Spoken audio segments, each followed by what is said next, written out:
দোকান বন্ধ করার প্রয়োজন নাই। এখন থেকে দোকান বন্ধ করবেন না, কেউ বুক ফুলিয়ে ব্যবসা করবেন। ওনাদেরকে ম্যানেজ করার দায়িত্ব আমরা বলবো।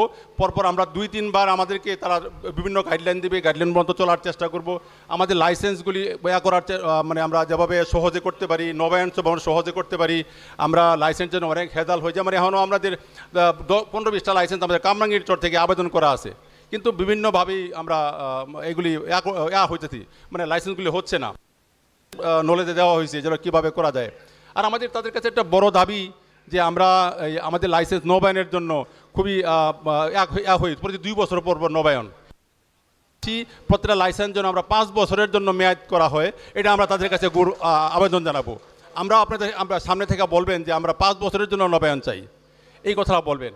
এইটাই না, শুধু আমরা এই যে কিছু মাঝামধ্যে মিটফুড আইটেম বিক্রি করি, এটা যেন আমরা একটু পরিত্রাণ পাই। আমরা সবাই কেন করি? আমাদের যে বড় স্লোগানটা কি? যে এমআরপি বাস্তবায়ন। আমরা আস্তে আস্তে এমআরপি বাস্তবায়ন করতে পারবো, ইচ্ছা করলে এবার করতে পারতেছি না, ইনশাল্লাহ করবো। আমাদের প্রধান অতিথি মহোদয় চলে আসছেন, আমাদের ডিজি মহোদয়, পাশাপাশি আমার ড্রাগ সুপার মহোদয় চলে আসছেন। আপনারা বসেন। ড্রাগের উপপরিচালক উনি আমাদের ওয়াহিদুর রহমান স্যার, আমাদের ড্রাগ সুপার জনাব রাজীব দাস স্যার, ওনারা আছেন। ওনাদের নির্দেশে আমরা মিটিং শুরু করতে যাচ্ছি। তা আমরা উপস্থিত সবাইকে ধন্যবাদ। আমি এখন আমাদের এই মিটিংটা সঞ্চালনা করার জন্য আমাদের সাগর ভাইকে বলবো আজকে এই মিটিং সঞ্চালনা যেন করেন। তার আগে আমি একটু পরিচয় করে দিচ্ছি, আমার এখানে যে আরও অতিথিবৃন্দ আছেন আমাদের কেমিস্ট অ্যান্ড ড্রাগিস্টের, তারা এইমাত্র একটা সংবাদ দিয়েছে কিছুক্ষণ আগে, প্রায় 10 মিনিট আগে, যে তারা এতে ভোক্তা অধিকার ঢুকেছে, মিটফুড মার্কেটে ভোক্তা অধিকার হিসাব বিভিন্নভাবে হয়রানি করতেছে। ওই পরপর এই যাবৎ আজকে সহ 4 দিন আসছে, কিন্তু ওনারা যখন ভোক্তা অধিকার ঢুকছে তখন বিসিডিএসের যে সভাপতি সাহেব আছেন উনি ফোন করে ওনাকে বলছে আপনি আমাদের অফিসে আসেন, বিসিডিএস অফিসে আসেন। পরে বিসিডিএস অফিসে তাদেরকে ডাইকে নিয়ে তারা মিটিং করতেছে এখন, যার জন্য তারা আসতে বিলম্ব করতে, তারা আসবে বিলম্ব করতেছে, ওনাদেরকে নিয়ে মিটিংয়ে পড়ছে। কারণ এই যাবৎ মিটফুডে অনেকবার হামলা হয়েছে, এটা নিয়ে তাদের নেতৃবৃন্দের সাথে আজকে তারা বসছে। যাই হোক, আমরা এখনই মিটিং শুরু করব আমরা এর নিয়ে।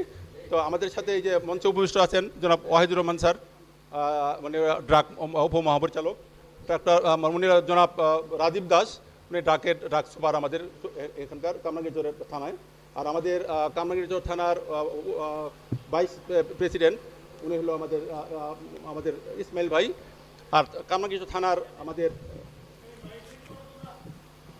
এসআই জনাব যে নাম মাহমুদুল ইসলাম, উনি আমাদের যে থানার ওসি সাহেব আছেন ওনার নির্দেশে উনি আসছেন। উনি যদি সময় দিতে পারেন না, বিধায় উনি আজকে আসছেন। তো আমাদের মঞ্চে আজকে মিটিং শুরু করবো এখনই। তো এই মিটিং সঞ্চালনা করার জন্য আমি আজকের আপনাদের সকলের পক্ষ থেকে, আমার স্যারদের পক্ষ থেকে সাগরকে আমি আমার মাইক দিচ্ছি এবং উনি আজকে মাইক পরিচালনা করবেন। জি। বাংলাদেশ কেমিস্ট অ্যান্ড ড্রাগিস্ট সমিতি কামরাঙ্গীরচর উপশাখার উদ্যোগে অত্র এলাকার ফার্মাসিস্টদের নিয়ে বিসিডিএস নেতৃবৃন্দর সহিত ও ঔষধ প্রশাসন অধিদপ্তরের কর্মকর্তা বৃন্দের দিক নির্দেশনামূলক মত বিনিময় সভা। আমাদের মাঝে উপস্থিত আছেন কামরাঙ্গীরচর বিসিডিএস এর সভাপতি উপশাখার মোহাম্মদ শাহিন রেজা পাঠান।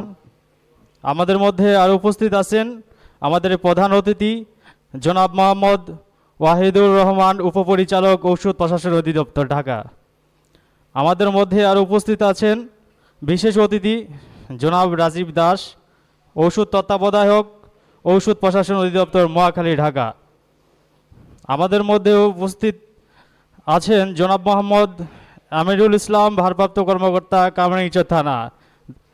আসলে কামরাঙ্গীরচর থানা ভারপ্রাপ্ত ওসি সাহেব উনি একটা মিটিংয়ে লালবাগে আছেন, হঠাৎ করে ডিসি সাহেব চলে আসছেন, যার কারণে ওনার পক্ষে আমাদের মাঝে উপস্থিত আছেন এচআই মাহমুদুর ভাই। এ পর্যায়ে আপনাদের সামনে বক্তব্য নিয়ে আসছে বিসিডিএস কামরাঙ্গীরচর উপশাখার সেক্রেটারি সাহেব, তাকে সংক্ষিপ্ত বক্তব্য দেওয়ার জন্য অনুরোধ করছি। হাজি ইসমাইল হোসেন।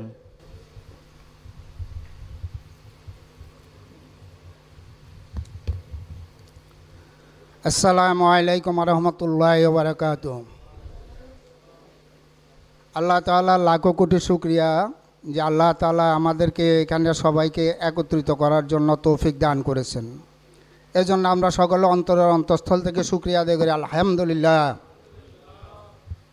আসলে এখানে আমরা সবাই জানি মেডিসিন ব্যবসায়ী, ওষুধ ব্যবসায়ী, যেটা আমরা সবাই একত্রিত হয়েছি, এটা আল্লাহ পাকের একটা হুকুম।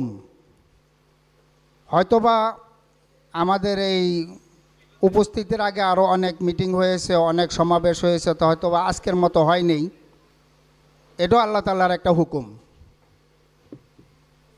তাই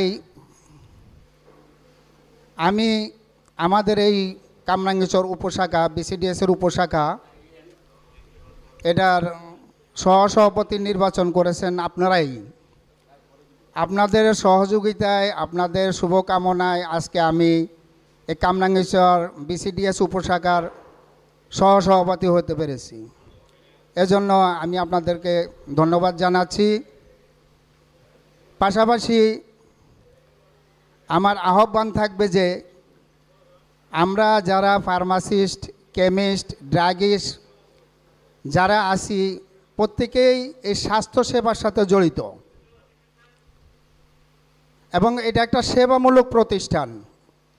আমাদেরকে আল্লাহ তাআলা একটা জিম্মা দিয়েছেন মানুষের সেবার জন্য। প্রত্যেকে চাইলেই কিন্তু সেবা দিতে পারে না, কিন্তু আল্লাহ তাআলার একটা অশেষ রহমত আমাদের উপরে যে আমরা মানুষের সেবা করতে শিখেছি এবং আমাদেরকে সেই তৌফিক দিয়েছেন। এজন্য আমরা মানুষের সেবাই করব। সেবার মাধ্যমে আল্লাহ পাক আমাদের রিজিকের ফয়সালা করে দিয়েছেন, রিজিক আসবে। কিন্তু এরকম কিছু করব না যেটা আমার টাকার জন্য, আমার রিজিকের হাই উতাসার জন্য আমি সেবাকে নিজের ব্যবসায় পরিণত করব। হ্যাঁ, আমি সেবায় থাকলে আল্লাহ তাআলা ওখানেই বরকত দিবে। তো আমাদের যারা এই উৎসাহিত করে আজকে এই বিসিডিএস শাখা কামরাঙ্গীরচরে এসেছে, তার মধ্যে আমার অনেক ভাই এখানে উপস্থিত আছেন। 2023 নভেম্বর থেকে আমরা হাঁটি হাঁটি পা পা করে শুরু করেছি। 2025 মার্চে গিয়ে আমরা কামরাঙ্গীরচর উপশাখার অনুমোদন পেয়েছি। তারপরেও আমি ওখানে জোরদার দাবি করেছিলাম যে আমার কামরাঙ্গীরচরে সি ক্যাটাগরি একটা ট্রেনিং সেন্টারের জন্য। তো কেন্দ্রীয় কমিটি বর্গগণ আশা দিয়েছেন ইনশাআল্লাহ যে আপনি আমাদের কমিটিতে 100 সদস্য পুরা করার পরেই আপনি ইনশাআল্লাহ এই সি ক্যাটাগরি ট্রেনিং সেন্টার অনুমোদন পাবেন। এজন্য আমি আপনাদের সকলের কাছে সহযোগিতা চাই যে আপনারা সকলে সহযোগিতা করবেন, যাতে করে আমরা আমাদের পরের জেনারেশনকে ভালো একটা কিছু উপহার দিতে পারি। কামরাঙ্গীরচর জন্মলগ্ন বয়সে প্রায় 80-র ঊর্ধ্বে হয়েছে। এ পর্যন্ত কখনো বিসিডিএস সমিতি, সরকার অনুমোদিত একটা সংগঠন, এ ধরনের কোনো শাখা কামরাঙ্গীরচরে আসে নাই। এবং এই 80-র ঊর্ধ্বে বয়সে আজকে আমাদেরকে আল্লাহ পাক সফল করেছেন, আমরা বিসিডিএসের শাখা অনুমোদন পেয়েছি। তার পাশাপাশি আমাদের আরেকটা সৌভাগ্য যে আমাদের কামরাঙ্গীরচরে ড্রাগ অফিস থেকে অফিসাররা এসে আমাদেরকে এভাবে মত বিনিময় সভায় সহযোগিতা করবেন, এটা আমরা কখনো পাইনি। কিন্তু আজকে এই বিসিডিএসের মাধ্যমে আমরা তাদের সহযোগিতা পাচ্ছি এবং ওনারা আমাদেরকে সময় দেওয়ার জন্য অনেক কষ্ট করে এখানে উপস্থিত হয়েছেন।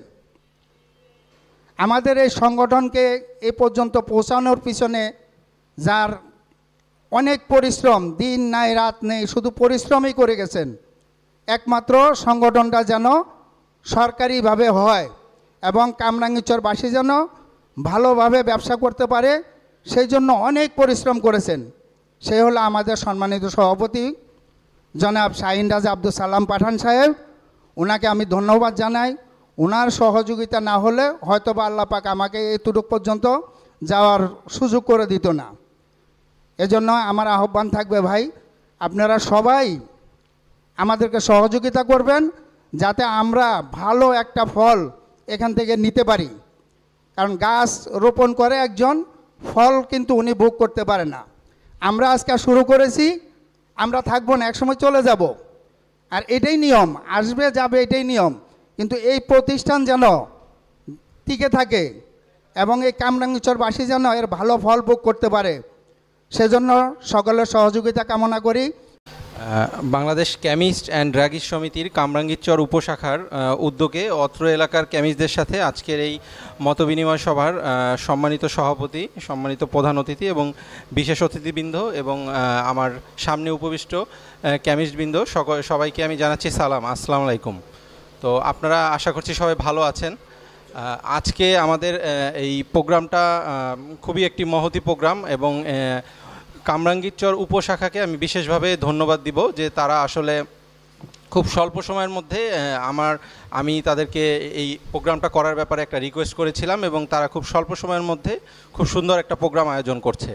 তো এবং এই প্রোগ্রামটি আমাকে এবং আমাদের মঞ্চে রয়েছেন আমাদের ঔষধ প্রশাসন অধিদপ্তরের উপপরিচালক স্যার জনাব মোহাম্মদ ওয়াহিদুর রহমান স্যার। তো ঔষধ প্রশাসন অধিদপ্তরকে এই প্রোগ্রামে আমন্ত্রণ জানার জন্য আমরা কামরাঙ্গীরচর উপশাখাকে ধন্যবাদ জানাচ্ছি। তো আমি আসলে বিস্তারিতভাবে খুব কিছু বলতে চাচ্ছি না, কিন্তু সংক্ষিপ্ত আকারে আমি কিছু কিছু বিষয় আপনাদেরকে বলছি। যেমন এক ভাই আমাদেরকে বললেন যে ঔষধের দোকানে আমরা যখন যাব তো আমরা আসলে কি দেখব বা আসলে আমাদের কার্যক্রমটা কীরকম হবে। তো এই ব্যাপারটার ক্ষেত্রে আমি যেটা আপনাদের বলবো যে আসলে ঔষধ প্রশাসন অধিদপ্তর নিয়মিত ঔষধের দোকানগুলোতে পরিদর্শন করবে, তারা অভিযান করবে। তো আমাদের পরিদর্শন কার্যক্রম একটা থাকে যেটা আমরা ঔষধ প্রশাসন অধিদপ্তর সরাসরি করি। আর যখন আমরা কোনো ধরনের ধরেন অভিযানে যাই তখন আমরা দেখা যাচ্ছে যে র্যাব পুলিশ অথবা ম্যাজিস্ট্রেটের সহায়তায় আমরা বিভিন্ন ধরনের অভিযান করি যেগুলো মোবাইল কোর্ট হিসাবে পরিচিত। তো আমরা ইন জেনারেল যখন আপনাদের দোকানে যাব আমরা যে বিষয়গুলো আপনাদের দেখি যে আপনাদের দোকানে ড্রাগ লাইসেন্স আছে কি না, এই জিনিসটা আমরা প্রথমে দেখার চেষ্টা করি। প্রথমে আমরা আপনাদের এই জিনিসটা দেখার চেষ্টা করি এবং আপনারা জানেন যাদের ড্রাগ লাইসেন্স আছে তাদের ড্রাগ লাইসেন্সের শর্তেই বলা আছে যে দোকানে ড্রাগ লাইসেন্সের একটা কপি দৃশ্যমান স্থানে রাখতে হবে। তো এই ব্যাপারটা যদি আপনাদের কাছে থাকে তাহলে প্রথমেই আমরা পরিচয় দিয়ে যখন আপনাদের দোকানটা পরিদর্শনে যাব আপনারা লাইসেন্সের কপি যদি আমাদের দেখিয়ে দেন তাহলে কিন্তু প্রথমেই একটা সমস্যার সমাধান হয়ে যায়। দেন আমরা যদি মনে করি যে আপনাদের কথার আলোচনার প্রেক্ষাপটে বা আমরা দোকানটা আমরা পরিদর্শন করি, পরিদর্শনের প্রেক্ষাপটে আমরা যে ব্যাপারগুলো দেখার চেষ্টা করি সেটা আপনারা জানেন। যেমন আমরা দেখি আপনাদের দোকানগুলোতে কোনো নকল ওষুধ আছে কি না, কোনো ভেজাল ওষুধ আছে কি না, কোনো আনরেজিস্টার্ড ওষুধ আছে কি না, কোনো মেয়াদ উত্তীর্ণ ওষুধ আপনারা রাখেন কি না। হ্যাঁ, এই ব্যাপারগুলো আমরা দেখি। পাশাপাশি আমরা দেখি যে আপনারা কোনো চিকিৎসক স্যাম্পল যেগুলো আসলে বিক্রয় নিষিদ্ধ বলাই থাকে, আপনারা দেখবেন চিকিৎসক স্যাম্পলের গায়ে লেখা থাকে physician sample not for sale, এইভাবে লেখা থাকে, এইগুলো আপনারা রাখেন কি না এই জিনিসটা আমরা দেখি। পাশাপাশি অনেক সময় অনেক সরকারি হাসপাতালের ওষুধ যেগুলো রোগীরা বিনামূল্যে পাওয়ার কথা, অনেক সময় অনেক দোকানে সরকারি হাসপাতালের ওষুধও আমরা দেখি অনেক ফার্মেসিতে। তো এই ব্যাপারগুলোই কিন্তু ইন জেনারেলি আমরা দেখি। এখন আপনারা আমাকে হয়তো প্রশ্ন করতে পারেন যে আমরা ওষুধ যে রাখছি আমরা কিভাবে বুঝবো যে ওষুধগুলো বৈধ না অবৈধ।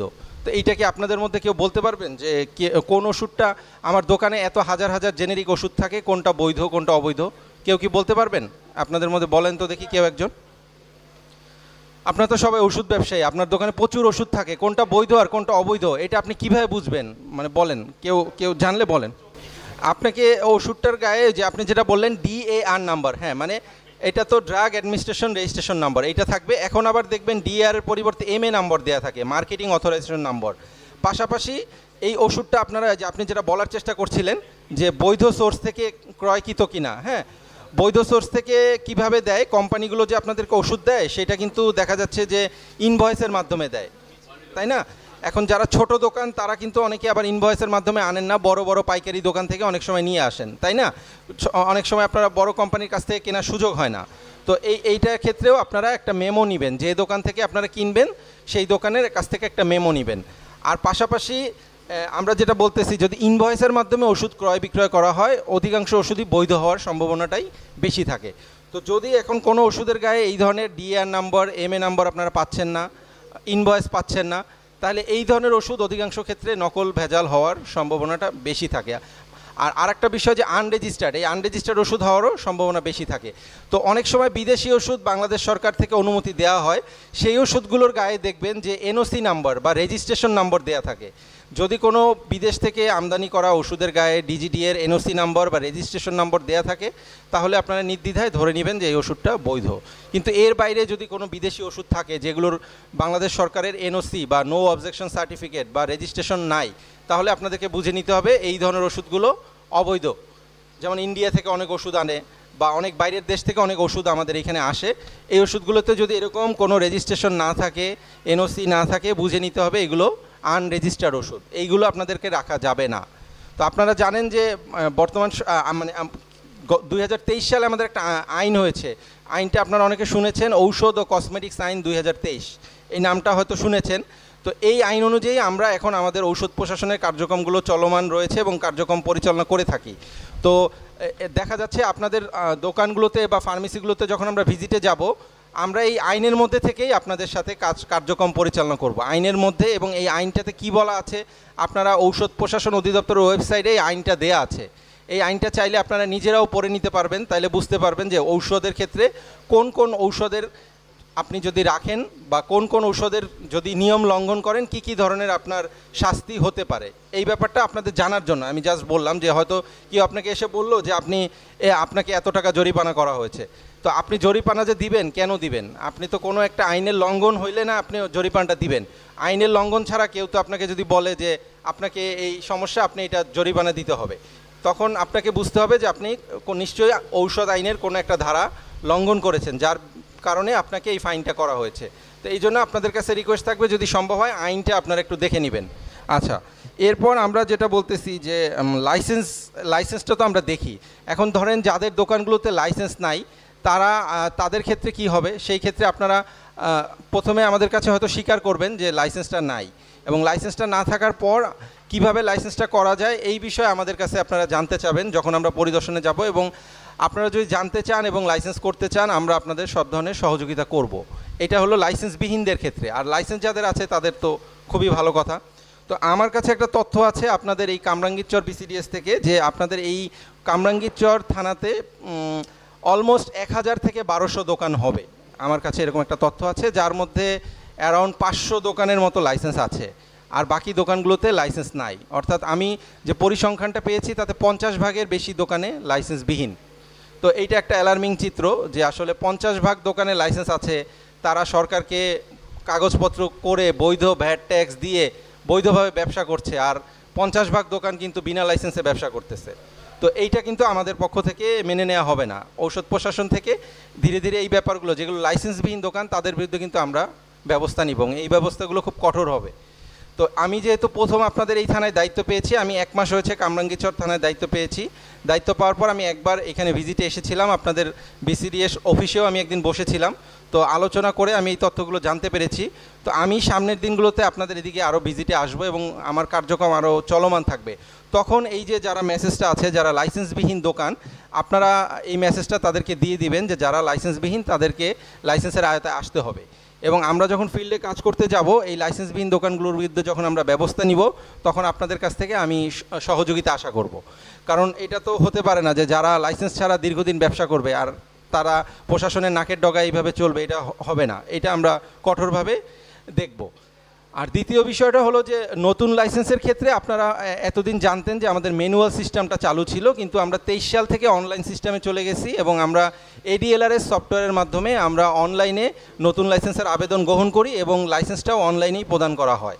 তো এই বিষয়ে যদি আপনাদের কোনো জানার ঘাটতি থাকে, আপনারা ঔষধ প্রশাসন অধিদপ্তরের ওয়েবসাইট থেকে আপনারা জেনে নিতে পারবেন। ওইখানে দেখা আছে, আপনি যদি সার্চ করেন যে dgda.portal.gov.bd, আপনার মোবাইলেও সার্চ করতে পারবেন। মোবাইলে সার্চ করলে আপনি দেখবেন যে নতুন লাইসেন্স করার ক্ষেত্রে কি নিয়মকানুন, কিভাবে আবেদন করতে হয়, কি কি কাগজ লাগে, কত টাকা লাগে, এই ব্যাপারগুলো আপনারা পরিষ্কারভাবে ধারণা পাবেন এবং অনলাইনের মাধ্যমে আপনারা এই আবেদনগুলো করতে পারবেন। আর দ্বিতীয় বিষয় হলো, যাদের লাইসেন্স আছে কিন্তু লাইসেন্সগুলো দীর্ঘদিন যাবৎ নবায়ন নাই, এই ধরনের যাদের লাইসেন্সগুলো আছে তারা অতি সত্বর নবায়নগুলো করে নেবেন, কারণ নবায়নবিহীন লাইসেন্সটাকেও আমরা বিনা লাইসেন্স হিসেবে কাউন্ট করি। তো এই ক্ষেত্রে আপনাদের যেটা আরেকটা তথ্য আমি আপনাদের জ্ঞাতার্থে দিতে চাই, যে আপনাদের এই কামরাঙ্গীরচর থানার কার্যক্রম দীর্ঘদিন যাবৎ আমাদের বিভাগীয় কার্যালয় মতিঝিল থেকে পরিচালিত হয়ে আসছিল। তো এইটা গত 1 মাস যাবৎ এইটা শিফট হয়ে গেছে, এইটা মহাখালী আমাদের প্রধান কার্যালয় থেকে কার্যক্রমটা পরিচালিত হচ্ছে। কাজে আপনাদের এখন যাদের নতুন লাইসেন্স নবায়ন বা লাইসেন্স সংক্রান্ত কোনো কার্যক্রম করতে হবে, সবাইকেই মহাখালী অফিসে যোগাযোগ করতে হবে। তো এইটা একটা আপনাদের জন্য মেসেজ, যারা এখনও জানে যে বিভাগীয় কার্যালয় মতিঝিলে কার্যক্রম হয়, এই মেসেজটা তাদেরকে আপনাদের মাধ্যমে বাকি কেমিস্টদেরকে আপনারা জানিয়ে দিবেন যে এখন থেকে মহাখালী প্রধান কার্যালয়ে এটার কার্যক্রম চলমান থাকবে আর কি। আর দ্বিতীয় বিষয় হলো লাইসেন্সের ক্ষেত্রে আপনাদের আমি যেটা বলবো যে এইখান থেকে দেখা যাচ্ছে যে কামরাঙ্গীরচর থেকে মহাখালী এটা অনেকটা কিন্তু দূরত্বের পথ। হয়তো যে কেমিস্ট ভাই যাবে তার হয়তো সারাদিন সময় লাগবে, সে যাবে আসবে কাগজটা জমা দিয়ে আসবে। তো এইভাবে আপনারা নবায়ন দিতে পারবেন যে যার মতো করে। পাশাপাশি যদি মনে করেন যে আপনারা এইখানকার সহযোগিতা চান, আপনাদের BCDS আছেন, এইখানকার কামরাঙ্গীরচর উপশাখা, আপনাদের একটা অফিসও আছে কুমিল্লা, এটা কোথায় কুমিল্লাপাড়াতে একটা অফিস আছে। আপনারা যদি মনে করেন যে আমরা BCDS এর মাধ্যমে নবায়নগুলো করে ফেলবো, সেই ক্ষেত্রে হয়তো আপনারা ওনাদের অফিসে যোগাযোগ করে ওনাদেরকে দিয়ে দিলেন, ওনারা একসাথে হয়তো 5 জন বা 10 জনের নবায়নটা নিয়ে গিয়ে একবারে করায় নিয়ে আসলো, এটাও একটা হইতে পারে। আর যদি কেউ মনে করেন যে না আমি ইন্ডিভিজুয়ালি করব, সেক্ষেত্রে আপনি ইন্ডিভিজুয়ালি মহাখালী অফিসে গিয়েও করে আসতে পারবেন। দুইভাবেই আপনাদের সুযোগটা আছে আর কি। এইটা নবায়নটা হইতে 7 দিন লাগে। আর নতুন লাইসেন্সের ক্ষেত্রে আমাদের লেখা আছে যে সিটিজেন চার্টার অনুযায়ী 90 কর্মদিবস লাগে, কিন্তু দেখা গেছে যে অনলাইনে আপনি যখন আবেদন করবেন, আবেদন করার পর এইটাকে আবার যখন চেক করা হয় তখন বিভিন্ন ধরনের কাগজের ঘাটতি থাকে, বিভিন্ন ধরনের কাগজ আপডেট থাকে না, সেইগুলোকে আবার পুনরায় আপডেট করে সাবমিট করতে হয়, যার কারণে নতুন লাইসেন্স পাওয়ার ক্ষেত্রে একটু সময় লাগে, কিন্তু নবায়নের ক্ষেত্রে এটি 7 দিন সময় লাগে। ঠিক আছে। বাংলাদেশ ফার্মেসি কাউন্সিলের ফার্মাসিস্ট কোর্সটা প্রায় 2 বছর যাবৎ বন্ধ আছে। তো এই কোর্সটা 64তম ব্যাচের ভর্তিও হয়েছিল 4-5 মাস আগে, কিন্তু ভর্তির পর আর কোনো কার্যক্রমও হয় নাই, ক্লাসও হচ্ছে না। তো এই ব্যাপারটা আপনাদের কেন্দ্র থেকে যদি ফার্মেসি কাউন্সিলকে একটু হস্তক্ষেপ করা হয় যে আসলে এটা কেন হচ্ছে না বা এটা হওয়ার দরকার, এবং ফার্মাসি সার্টিফিকেটগুলো যারা পাস করছে এটা যেন ফার্মাসি সার্টিফিকেটটা তারা সহজে তুলতে পারে, এই ব্যাপারে মানে ফার্মাসি কাউন্সিলকে আপনাদের কেন্দ্রীয় BCDS থেকে একটু ভূমিকা রাখার দরকার। আমরা ঔষধ প্রশাসন থেকেও আমাদের স্যারেরা ব্যাপারটা অবহিত, তারাও চেষ্টা করবে যে ফার্মাসি কাউন্সিলকে রিকোয়েস্ট করার যে ব্যাপারটা যেন কোর্সটা যেন দ্রুত চালু হয়, কারণ আমাদের আসলে ফার্মাসিস্টের অনেক সংকট। দেখা গেছে অনেকেই ড্রাগ লাইসেন্স করতে আসে কিন্তু অনেকেরই ফার্মাসিস্ট থাকে না, তো এইটা একটা বড় সমস্যা। এইটা আমরা চাচ্ছি যে কোর্সটা যত দ্রুত চালু হবে তত ভালো আমার কাছে মনে হচ্ছে। তো আমার মোটামুটি আমার বিষয়গুলো আমি কভার করে ফেলেছি। তো আপনাদের দিক থেকে আসলে ওপেন ফোরামে 2-1 জন যদি কিছু বলতে চান, কারণ সবার মতামত তো আমরা নিতে পারবো না, বা আমাদের স্যার বলুক, আমাদের স্যার বলার পর আপনারা যদি কেউ আপনাদের কোনো মতামত থাকে বা কোনো মত বিনিময় করতে চান হয়তো আপনারা এটা করতে পারবেন, এটা একটা বিষয়। আর সবশেষে আমি আবার আপনাদেরকে কষ্ট করে এখানে আসার জন্য অনেক ধন্যবাদ দিচ্ছি, এবং কামরাঙ্গীরচর উপশাখাকেও বিশেষভাবে ধন্যবাদ দিচ্ছি যে আমার স্যারকে এবং আমাকে এই অনুষ্ঠানে দাওয়াত দেওয়ার জন্য এবং এত সুন্দর একটা সুষ্ঠু একটা প্রোগ্রাম করার জন্য। তো আশা করি আপনারা ভালো থাকবেন। আর আমার মোবাইল নাম্বার অ্যাভেলেবেল, আপনারা আমাদের এই সমিতির সভাপতি মহোদয়ের কাছ থেকে নম্বরটা নিতে পারবেন। আমার নাম রাজীব দাস। আমাদের ঔষধ প্রশাসনের ওয়েবসাইটে সার্চ করলেও আপনারা আমার নাম মোবাইল নম্বর সবই পাবেন। তো আপনাদের জন্য আমি ফিল ফ্রি এবং ওপেন, আপনারা যে কোনো প্রয়োজনে আমাকে ফোন দিতে পারবেন এবং আপনাদের জন্য সহযোগিতার দরজা খোলা আছে। যে কোনো তথ্য পরামর্শের জন্য যোগাযোগ করবেন। আমি হোমিও ডাক্তার, শরীয়তপুর হোমিও হল প্র্যাকটিস করি। তো এই হোমিও ডাক্তারদের এই কামরাঙ্গীরচরের সেক্রেটারি আমি। তো সেক্ষেত্রে অনেক ডাক্তারদেরকে কালকে বলা হয়েছে, কিন্তু তারা এড়িয়ে থাকতে চায়, দূরে থাকতে চায়। আসলে প্রশাসন থেকে দূরে থাইকা ব্যবসা করাটা অত সুন্দর না। আর মনে মনে ভাবি যে ডুবাই এই দিক দিয়ে ওদিক দিয়ে থাকা যাক। আজকে আমাদের সম্মানিত রাজীব দাস স্যার এত সুন্দর করে কথা বলছে, এরপর আর আমার আর যেই কথা বলার ছিল এটা মিটে গেছে। অত্যন্ত সুন্দর করে কথা বলছে আর আমাদের বুঝিয়ে। তবে আমি একটা কথা বলতে চাই, সেটা হলো আমরা এ থেকে দূরে থাকা যায় না। ড্রাগ লাইসেন্স, ট্রেড লাইসেন্স, এই যে মোটরসাইকেলের এগুলো দূরে থাকা যায় না। জায়গায় জায়গায় ঠিক আমরা ধরা খেয়ে যাব। তো আর যেই কথাগুলো বলছে এগুলোর দিকে দৃষ্টি রাখবো। আর বিশেষ করে আরেকটা দিক, আমরা এই ড্রাগের কথা শুনলে আমাদের শাটার বন্ধ করতে হয়। প্রশাসনের লোক উনি ছিল, ওনার সামনে আমি কথা বলতে চেয়েছিলাম যে ওনারা তো আমাদের বন্ধু। ওনারা বলে যে সমস্ত কোভিডের সময়ও আমরা খোলা রয়েছে, আর যত ঝড়ঝাপটার মধ্যে ফার্মেসি খোলা থাকবে, এটাই স্বাভাবিক। ওনারা আমাদের বন্ধু, আমরা শাটার কেন নামাবো? আমরা ওনাদের দেখলে আরও শাটার জাগিয়ে তুলবো। তো এই যে আমাদের ভিতরে একটা ভয় আর আমাদের ওই যে দেরি লাগে। আমি অবশ্য 10 বছর যাবৎ ড্রাগের সাথে আছি, ড্রাগ লাইসেন্স করেছি এবং রেনুও করেছি। তবে আমাদের একটু ফাঁক ফোকর থাকে, সেটা হলো ওই পিয়নকে 500 টাকা না দিলে আমার ফাইল আটকে থাকে, এরকম কিছু হয় আর কি। তো এইটা এতদিন স্যারদের বলার সুযোগ হয় নাই, আমাদের সামনে যেহেতু আছে। আর ওনারা এত সুন্দর করে বলছে যে আমার মোবাইল নাম্বার এবং আমাদের সাথে কথা বলার কোনো আর বাধা থাকলো না। যাই হোক, তাদের পক্ষ থেকে যে আন্তরিকতা, আর আজকে ধন্যবাদ জানাই আমাদের শাহিন ভাইকে উনি সবসময় বরাবর কামরাঙ্গীরচরের ডাক্তারদের বন্ধুর মতো সুলভ আচরণ করে এবং আমাদের পাশে থাকে। আর যেহেতু উনি এই বিসিডিএসের এখন সভাপতি, এখন আমাদের জন্য আরও উন্মুক্ত, আমরা আরও সুন্দরভাবে এখানে যেয়ে হোক। আর আরেকটা জিনিস জানতে পারলাম, মতিঝিলে এতদিন আমরা যেয়ে করছি, এখন মহাখালীতে যেতে হবে। যাই হোক, সমস্ত বাধা করে আমরা ভয়ের কোনো কারণ নেই। আমরা এদের কাছ থেকে এদের দেখলে শাটার বন্ধ করব না, শাটার জাগিয়ে রাখবো। প্রশাসন আমাদের কোনো ভয়ের কিছু নেই, আমরা সঠিক কাগজ নিয়ে সুন্দরভাবে এই ব্যবসাটা করব। এই আহ্বান সবাইকে করি এবং সবাইকে এই সংগঠনের সাথে থাকার জন্য ধন্যবাদ জানাচ্ছি। আপনারা জানেন যে স্বাস্থ্য ও পরিবার কল্যাণ মন্ত্রণালয়ের অধীন ঔষধ প্রশাসন অধিদপ্তর একটা অধিদপ্তর হিসেবে কাজ করে এবং এই অধিদপ্তরটি কাজ শুরু করেছে আমাদের এই উপমহাদেশে 1940 সাল থেকে। আপনারা জানেন যে আমাদের যে এর আগে আইনটা ছিল সেটা ড্রাগ অ্যাক্ট 1940 ছিল, অর্থাৎ ব্রিটিশ আমলের আইন। সেই আইনটাকে যুগোপযোগী করে 2023 সালে আরেকটা আইন করা হয়েছে এবং এই আইনের মাধ্যমে ঔষধের সাথে কসমেটিক কিন্তু যোগ করা হয়েছে এবং আইনটার নতুন নাম হচ্ছে ড্রাগ অ্যান্ড কসমেটিক অ্যাক্ট। আপনারা জানেন যে এখন থেকে আমরা মেডিকেটেড কসমেটিক যেগুলো আছে সেগুলো আমরা আমাদের নিয়ন্ত্রণের মধ্যে থাকবে এবং সেগুলো আমরা নিয়ন্ত্রণ করব। তো এটা অনেক 40 সালের আইনের চেয়ে 23 সালের আইন অনেক কঠোর। আমি আইনের কিছু ধারা আপনাদের জন্য কাছে শেয়ার করার জন্য আমি লিখে নিয়ে আসছি, এটা আমি আপনাদের সাথে শেয়ার করব। তাহলে বুঝতে পারবেন যে এই ঔষধ প্রশাসন কাদের কাছে যায়। তিনটা গ্রুপের কাছে আমরা যেয়ে থাকি। আমাদের রেগুলেশন 3টা গ্রুপের কাছে হয়, অর্থাৎ যারা ওষুধ তৈরি করে, ওষুধ যারা বিক্রয় করে এবং ওষুধ যারা বিক্রয়ের উদ্দেশ্যে মজুত করে। এই 3টা হচ্ছে আমাদের অধিক্ষেত্র, এর বাইরে আমাদের আর কোনো অধিক্ষেত্র নাই। এবং আমরা ড্রাগ অ্যান্ড কসমেটিক অ্যাক্ট 2023 দ্বারা সম্পূর্ণভাবে পরিচালিত, এর বাইরে যাওয়ার আমাদের কোনো সুযোগ নাই। এখানে আমি একটা নিয়ে আসছি, আমি একটু শেয়ার করি। সেটি হচ্ছে যে আমাদের আইনের 14(1) স্পষ্ট লেখা আছে, লাইসেন্স ব্যতীত অথবা লাইসেন্স আরোপিত শর্ত বহির্ভূতভাবে ঔষধ বিক্রয়, মজুদ, বিতরণ বা বিক্রয়ের উদ্দেশ্যে মজুদ। আমি আগেই বলছি যে 3টা জায়গা আমাদের ক্ষেত্রে। এটা যদি কেউ করে তার অনূর্ধ্ব 5 বছরের সশ্রম কারাদণ্ড। আইনটা কি পরিমাণ কঠোর খেয়াল করছেন আপনারা? ঠিক আছে, অর্থাৎ লাইসেন্সবিহীন দোকান যার থাকবে, লাইসেন্সবিহীন ওষুধ যিনি তৈরি করবে তার 5 বছরের সশ্রম কারাদণ্ড, অনধিক 5 লক্ষ টাকা অথবা উভয় দণ্ড। বুঝতে পারছেন তার ভয়াবহতা।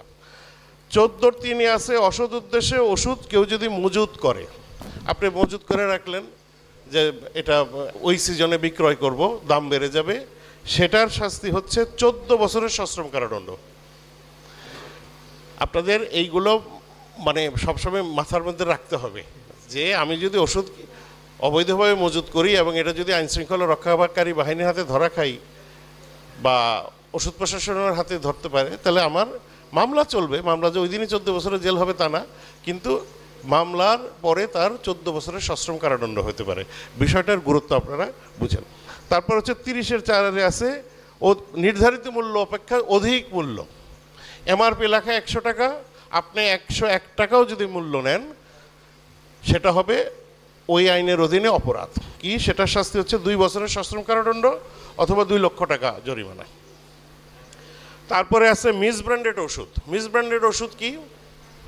ওই যে ওনাকে জিজ্ঞেস করছিলাম, আপনার একটা ওষুধের বক্সের গায়ে 5টা ম্যান্ডেটরি জিনিস থাকতে হবে। কি থাকতে হবে? ওষুধের নাম থাকতে হবে, জেনেরিক নাম থাকতে হবে, ওষুধটা তৈরি করছে কে তার প্রতিষ্ঠানের নাম ঠিকানা থাকতে হবে। স্কয়ার কোম্পানি লেখা থাকে না, পাবনা বাংলাদেশ, তার ঠিকানা থাকতে হবে। ওষুধের ব্যাচ নম্বর থাকতে হবে, ওষুধের ডিআর নম্বর বলেছি অথবা MA, drug administration registration number অথবা মার্কেটিং অথরাইজেশন নম্বর থাকবে, এমআরপি থাকবে, ম্যানুফ্যাকচারিং ডেট থাকবে, এক্সপায়ারি ডেট থাকবে। এই জিনিসগুলো যে ওষুধের গায়ে আপনি লিখিত দেখবেন না, পাবেন না, ধরে নিতে হবে এটা ভেজাল ওষুধ বা নকল ওষুধ বা এটা ওষুধ না। ঠিক আছে। তারপরে হচ্ছে আপনার কোনো নকল ওষুধ নকল ওষুধ আপনি বলবেন যে স্যার আমি নকল ওষুধ কীভাবে বুঝবো, আমি তো মিটপুর থেকে আনছি। মিটপুর থেকে ওষুধ কিনেন, অসুবিধা নাই, কিন্তু আপনাকে পাকার ওষুধ দিয়ে ওষুধ কিনতে হবে। অর্থাৎ যখনই আমি জিজ্ঞেস করবো যে আপনি দোকানে এতগুলো সাইক্লো রাখছেন কেন, 1000 বক্স কোথায় পেয়েছেন আপনি, আপনি যেন প্রুভ করতে পারেন যে স্যার আমি মিটফুটের এই দোকান থেকে আনছি, this is the cash memo. ঠিক আছে, তাহলে আমার কনফিউশনটা দূর হলো, আমরা দরকার হলে ওখানে যে খোঁজ দিতে পারবো যে সে এত সাইক্লো পাইছে কোথায়। বুঝাতে পারছে? আমি কিন্তু সহজ সরল ভাষায় বোঝানোর চেষ্টা করতেছি, আপনারা এগুলো জানেন। আমি নিশ্চিত আপনারা এখানে অনেক মুরব্বী আছেন, তারা এগুলো জানেন, কিন্তু এরপর আমি রিপিট করতেছি। আচ্ছা, তারপর হচ্ছে ওষুধের ভেজাল করিলে বা ভেজাল, এইটা আসলে আপনাদের করণীয় কিছু না, এটা যারা ম্যানুফ্যাকচারার তাদের জন্য। সরকারি ওষুধ, যেটা রাজীব বলেছে, সরকারি ওষুধ, এই লাল সবুজ ওষুধ কারো দোকানে যদি থাকে তাহলে তার ওই একই ঘটনা 10 বছরের সশ্রম কারাদণ্ড অথবা 10 লক্ষ টাকা জরিমানা। এগুলোকে আমাদের আইনে স্পষ্ট উল্লেখ আছে, আইন থেকে লিখে আনছে, এগুলো আমার ইয়ের কথা না। তারপরে মেয়াদোত্তীর্ণ ওষুধ বিক্রয় করলে, মেয়াদোত্তীর্ণ ওষুধ সব দোকানেই থাকবে, বিক্রির উদ্দেশ্যে না, সেটা আলাদা করে রাখবেন আপনি, ঠিক না? আলাদা করে রাখবেন, সেটা কোম্পানি ফেরত নেবে। এখানে আপনাদের তরফ থেকে অনেক সময় অনেক সবাই গেলে আমার কাছে সবাই অবজেকশন দেয় যে কোম্পানি ফেরত নিচ্ছে না। কোম্পানি ফেরত নেওয়ারও একটা এসওপি আছে, স্ট্যান্ডার্ড অপারেটিং সিস্টেমের মধ্যে দিয়ে তারা ওষুধ ফেরত নেয়। আপনি কিনেছেন ইয়ে থেকে, আপনার মিটপুর থেকে বা অন্য কোনো জেলা থেকে কিনেছেন, তার কোনো মেমো নাই, সেই ওষুধ কোম্পানি ফেরত নেয় না, নিবে না। তাকেও কোম্পানির এই ওষুধ ফেরতের একটা প্রসেসের বিরুদ্ধে যেতে হয়। আপনি যদি কোম্পানির কাছ থেকে সরাসরি ওষুধ কেনেন, সেই ওষুধ কোম্পানি ফেরত নেবে, নিতে বাধ্য। যদি না নিয়ে থাকে, আপনি যদি প্রমাণ করতে পারেন এই কোম্পানির ওষুধ আপনি কিনেছেন কোম্পানির প্রতিনিধির কাছ থেকে অর্ডার দিয়ে, এবং এই তার পাকা রসিদ ইনভয়েস আছে, কিন্তু কোম্পানি নিচ্ছে না, সেটা আমাদের কাছে লিখিত অভিযোগ দেবেন আপনারা। ফিজিশিয়ান স্যাম্পল কোনোভাবেই দোকানে বিক্রির উদ্দেশ্যে রাখা চলবে না। অনেকে আর্গুমেন্ট করেন ডাক্তার সাহেব দিয়েছে ইত্যাদি ইত্যাদি, বাট এটা বিক্রির উদ্দেশ্যে রাখা চলবে না। 20,000 টাকা জরিমানা, 20,000 টাকা জরিমানা হবে যদি এটা মোবাইল কোর্টের হাতে ধরা পড়ে, তাহলে বিজ্ঞ নির্বাহী ম্যাজিস্ট্রেট 20,000 টাকা এটা জরিমানা করতে পারবে। ওভার দ্য কাউন্টার ওষুধ কি আপনারা জানেন? ওটিসি, এই শব্দটা শুনছেন আপনারা কেউ? কি এটা বলেন তো মুরব্বী, মৌলভী সাহেব বলেন। OTC, over the count. Over the counter ওষুধ হচ্ছে বাংলাদেশে 29টা জেনেরিকের ওষুধ আছে, যে 29টা জেনেরিকের ওষুধ বিক্রি করতে প্রেসক্রিপশন লাগে না। বাট বাংলাদেশে জেনেরিক আছে প্রায় 2,500, ওই 2,500-এর মধ্যে মাত্র 29টা জেনেরিক। এই প্যারাসিটামল, অ্যালবেন্ডাজল, এই জাতীয় ওষুধ, এই ওষুধগুলো বিক্রি করতে আপনার প্রেসক্রিপশন প্রয়োজন হয় না। যে চাওক তাকে কাছে বেশি, এর বাইরে যে ওষুধই আপনি বিক্রি করবেন প্রেসক্রিপশন লাগবে। বিশেষত এই আইনে ইনক্লুড করা হয়েছে, অ্যান্টিবায়োটিক যদি প্রেসক্রিপশন ছাড়া বিক্রি করেন ওই 20,000 টাকা জরিমানা হবে। অ্যান্টিবায়োটিকের রেজিস্টার আপনাদের কার কার দোকানে আছে? কারো দোকানে আছে? অ্যান্টিবায়োটিকের রেজিস্টার মেনটেন করতে হবে। এটা কঠিন কাজ, এটা কঠিন কাজ, কিন্তু আস্তে আস্তে শুরু করতে হবে। কোনো জিনিস শুরু করলে আস্তে আস্তে শেষ হবে। বুঝতে পারছি? আচ্ছা, আরেকটা হচ্ছে লাস্ট হচ্ছে কোনো এই যে যেটা ওই যে উনি বলছেন, ওনার নাম হচ্ছে, উনি বলছেন যে ওনারা অনেকেই দোকান বন্ধ করে দিয়ে চলে যান। এইটা কিন্তু আইনের চোখে অপরাধ। একজন পরিদর্শককে, ওষুধ প্রশাসনের পরিদর্শককে দেখে দোকান বন্ধ করে চলে যাওয়া অপরাধ। উনি যদি সেই দোকান সিলগালা দিয়ে করে দিয়ে যায়, সেই দোকানের সিলগালা খুলতে কিন্তু আপনাদের অনেক কাঠখড় পোড়াইতে হবে। দোকানে পরিদর্শক যাবে, সে তার কাজ করবে, আপনি তাকে সহযোগিতা করবেন। সামান্যতম বাধার সৃষ্টি করলে এই আইনে স্পষ্ট লিখে দেওয়া আছে যে তার 3 লক্ষ টাকা পর্যন্ত জরিমানা হতে পারে। এটা জেল দেয় নাই, এটা করছে, পালায় গেল, টাকা দিলেই ফুল পাবেন, বাট জেল দেয় নাই। হয়রানি করার কোনো সুযোগ নাই। প্রত্যেকটা টাইম সেট করা আছে। আপনি যে নতুন লাইসেন্সের জন্য অ্যাপ্লিকেশন দিবেন, সেটা কয় দিনের ভিতরে নিষ্পত্তি করতে হবে। আপনার কাগজপত্র যদি কোনো শর্তফল থাকে, সেটা আপনার কাছে রিসাইন করা হবে যে আপনার এই কাগজটা সঠিক না, এটা আবার দেন, এটা আপনি আবার জমা দিবেন, এটা আবার উপরে উঠবে। এইভাবে একটা প্রক্রিয়া হয়। এবং আপনারা জানেন যে ড্রাগ লাইসেন্স দেওয়ার একমাত্র সোল অথরিটি কিন্তু ওষুধ প্রশাসন না। এখানে প্রত্যেক জেলায় সিভিল সার্জন মহোদয়কে প্রদান করে একটা কমিটি আছে। সেই কমিটির কাছে এগুলো সব প্লেস করা হবে। কমিটি অ্যাপ্রুভাল দিলে তারপরে লাইসেন্স ইস্যু হবে। অতএব এই নবায়ন 7 দিন সময়ের কথা বলছে, নতুন লাইসেন্সের কথা বলেছে 90 দিন। এই সময়টা সিটিজেন চার্টারের মাধ্যমে সরকার আমাদেরকে এমনিতেই দিচ্ছে যে এই সময়টা তুমি নিতে পারো। তবে এর বাইরে গেলে যদি যায় তাহলে সেটা আমাদের প্রপার কর্তৃপক্ষ আছে, সেখানে আপনারা করতে পারেন। আর নবায়নটা এখনো ম্যানুয়াল, নবায়নটা ম্যানুয়াল, কিন্তু নতুনটা পুরাটাই পাসপোর্টের বা অন্যান্য সেবার মতো পুরাটাই ডিজিটাল। এখানে ম্যানুয়াল কোনো কাগজপত্র রিসিভ করার কোনো সুযোগ নাই। আচ্ছা, আপনাদের এইখানে এই অনুষ্ঠানে লাইসেন্সবিহীন দোকানদার কয়জন আছেন? কতজন হতে পারে? হাত তোলেন, অসুবিধা নেই। আচ্ছা, তো অলমোস্ট আমি বলবো 40% বা 30%। আর বাকি সবার লাইসেন্স আছে। যাদের লাইসেন্স আছে তারা কি, আপনারা কি ফার্মাসিস্ট? সবাই নিজেই ফার্মাসিস্ট? আচ্ছা, আপনাদের যে ড্রাগ লাইসেন্স আছে, এই ড্রাগ লাইসেন্সটার মধ্যে আমরা 14টা কন্ডিশন উল্লেখ করে দিছি। এই 14টা কন্ডিশন কি আপনারা কখনো পড়ছেন? বাংলায় লেখা, একদম মনে নাই? আচ্ছা ঠিক আছে, পড়ছেন, দ্যাটস অল। ওই 14টা কন্ডিশন যিনি পালন করবেন তার মতো ভালো ওষুধ ব্যবসায়ী বাংলাদেশে আর নেই। ঠিক আছে, ওই যে উনি বলছেন যে কি করতে হবে না করতে হবে আমরা জানি না, বুঝি না ইত্যাদি। ওই 14টা কন্ডিশন স্পষ্ট বাংলা ভাষায় লেখা আছে, যিনি পড়বেন এবং ফলো করবেন তার মতো ভালো ব্যবসায়ী বাংলাদেশে আর দ্বিতীয়টা নাই। ঠিক আছে, ওইভাবেই ওইটা দেওয়া হয়েছে। অতএব যারা লাইসেন্স করেন নাই তারা কাগজপত্র সহ, একটি কাগজপত্র যদি ভুল থাকে তাহলে কিন্তু সেই ওর কম্পিউটার সিস্টেম থেকে দিয়ে হয়ে যাবে। যেমন আলী কদম, না আপনার নাম? আলী কদম সাহেবের লাইসেন্স উনি বলেছেন 23 সালে দিছে, ও সাথে সাথে রাজীব চেক করছে যে না আপনি লাইসেন্স জমা দিচ্ছেন 22/12/24-এ। ঠিক আছে, অনলাইনে অ্যাপ্লিকেশন আপনার সাথে সাথে আমাকে দেখাইছে, শো করছে, শেয়ার উইথ মি, যে আপনি লাইসেন্স জমা দিচ্ছেন 22/12/24 সালে। ঠিক আছে, একদম স্পষ্ট আছে। আপনার লাইসেন্সটা রিসেন্ডিং করা হয়েছে, আপনার কাছে ফেরত দেওয়া হয়েছে। আপনার 3টা কাগজ নাই। কি কাগজ নাই? Trade license up to date না। ঠিক আছে, আপনার দোকানের ছবি অস্পষ্ট, আপনি টিন সার্টিফিকেট দেন নাই। এই 3টা কাগজ না থাকার কারণে আপনার লাইসেন্সটা আপনার কাছে আবার ফেরত আসছে। এখানে আরেকটা কথা বলি, এখানে যারা ADLRS নতুন লাইসেন্সের জন্য অ্যাপ্লিকেশন জমা দিবেন তাদের অবশ্যই ইমেল অ্যাড্রেস থাকতে হবে, নিজস্ব ইমেল অ্যাড্রেস। জি বলেন। ওই আমরা টিন সার্টিফিকেটটা করছেন, টিন সার্টিফিকেট আবার রিটার্ন জমা দিচ্ছ, এখানে আবার একটু হয়রানি হচ্ছে। সব জায়গায় সব হয়রানি হলে তো হবে না রে ভাই, তাই না? আপনার ওই যে টাকা জমা দেওয়ার রসিদটা দিলে তো হবে। হ্যাঁ ঠিক আছে, এত আপনি ওই যেগুলো দিবেন আবার রিসাবমিট করবেন, আপনার লাইসেন্স উপরে যাবে। এটা যতদিন না দিবেন এই লাইসেন্সের কোনো প্রক্রিয়া আর উপরের দিকে যাবে না। ঠিক আছে, আচ্ছা। তারপরে ওই 14টা করে সি গ্রেড ফার্মাসিস্টের কথাটা আসছে, সি গ্রেড ফার্মাসি কাউন্সিলের বিষয়। একটা সুখবর আছে আপনাদের জন্য, ওই যে রাজীব বলছে 2 বছর বন্ধ ছিল, এটা আবার নতুন করে অনুসরণ করছে। আগে একটা কোটা ছিল, তাই না? কোটা ছিল না?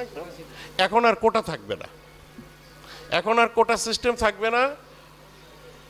যে কেউ ইচ্ছা করলেই সেখানে ওই যে বয়সের বার আছে 50 পর্যন্ত, 50 পর্যন্ত বয়স ম্যাক্সিমাম, আর মেট্রিক পাস। অতএব এইটা যাদের আছে সে তারাই ভর্তি হইতে পারবে। আগে কোটা ছিল, এখন কোনো কোটা নেই। ঠিক আছে, তারপরে হচ্ছে ডিসকাউন্টের কথা বলছেন ভাই, ডিসকাউন্ট আপনাদের বিষয়। MRP 100 টাকা লেখা, কে 85 টাকা বেচবে না কে 95 টাকা বেচবে, এটা আপনাদের বিষয়। আমরা চাবো আপনারা কমে বেচেন। ঠিক আছে, বাট 101 টাকা বেচা যাবে না, ওটা আগে বলছি, আইনও আছে, এইটা করা যাবে না। তারপরে যেটা আছে ওই আলী কদম ভাই উনি বলছেন, আরেকটা শব্দ বলছেন যে আতঙ্কে থাকেন। ভাই আমরা আতঙ্কের কিছু না, আমাদের না আছে অস্ত্র, না আছে ইউনিফর্ম, এত আমাদের দেখে আতঙ্কিত হওয়ার কিছু নাই। ঠিক আছে, আর আমাদের দেখে কখনো পালানোরও কিছু নাই। আপনি স্পষ্টভাবে বলবেন যে আমার দোকানে লাইসেন্স নাই, আমি অ্যাপ্লিকেশন করছি, পাইপলাইনে আছে, হবে 2 দিন আগে পরে। ঠিক আছে, আতঙ্কিত হওয়ার কিছু নাই। আর মেয়াদ বৃদ্ধির কথা বলছেন ভাই, বা মেয়াদ বৃদ্ধির সুযোগ নেই, কারণ এটার সাথে সরকারের রাজস্বের বিষয় আছে, তাই না? 2 বছর পর পর আছে, এবং আমাদের আইনও তাই আছে। এটা 2 বছর হচ্ছে আপনার হোলসেল লাইসেন্স আর রিটেল লাইসেন্স 2 বছর, এবং ম্যানুফ্যাকচারিং ইউনিট যেগুলো আছে তাদের 2 বছর। এটা আইনের মধ্যে আছে, 2 বছরই থাকবে। আপনাদের এইটা আসলে আমাদের তরফ থেকে কিছু করার নেই। আলী কদম ভাই আরেকটা কথা বলছেন, প্রাইস বৃদ্ধির বিষয়টা। গত প্রায় 14 মাস হবে না, প্রায় 14 মাস যাবৎ কোনো প্রোডাক্টের দাম বাড়ে নাই, একদম কোর্টের নির্দেশে স্পষ্ট বন্ধ আছে। যা বাড়ার 14 মাস বা তারও আগে বাড়ছে, ঠিক আছে। এখন আমরা শুধু নতুন যে প্রোডাক্টগুলো আসে একদম নতুন, সেই প্রোডাক্টগুলোরই দাম দেই, পুরনো কোনো প্রোডাক্টের দাম বৃদ্ধি সম্পূর্ণ স্থগিত আছে, ঠিক আছে। আর দাম বৃদ্ধির অনেক কারণ আছে, আপনারা সবাই শিক্ষিত মানুষ, সবাই জানেন ডলারের দাম বাড়ছে, বলতে অনেক বিষয় আছে। অতএব সেইখানে ওষুধের দাম কমানোর আপাতত কোনো সুযোগ নেই, অন্ততপক্ষে আমাদের এন্ডে অবশ্যই নেই। এবং আপনারা জানেন যে 2026 সালের 24শে নভেম্বর বাংলাদেশ উন্নত দেশে উন্নত হবে, গ্র্যাজুয়েশন বলে, তখন ওষুধের দাম দেখবেন যে আরও বৃদ্ধি পাচ্ছে, ঠিক আছে। এটা গ্লোবালি হবে, এটা আসলে সেইভাবে কিছু করার নেই। আচ্ছা, তারপরে ওই শরীয়তপুর হোমিও হলের মোহাম্মদ আলী ভাই, উনি সবাই বলছেন সহযোদ্ধা, কিসের যুদ্ধ করতেছেন ভাই বলেন তো দেখি?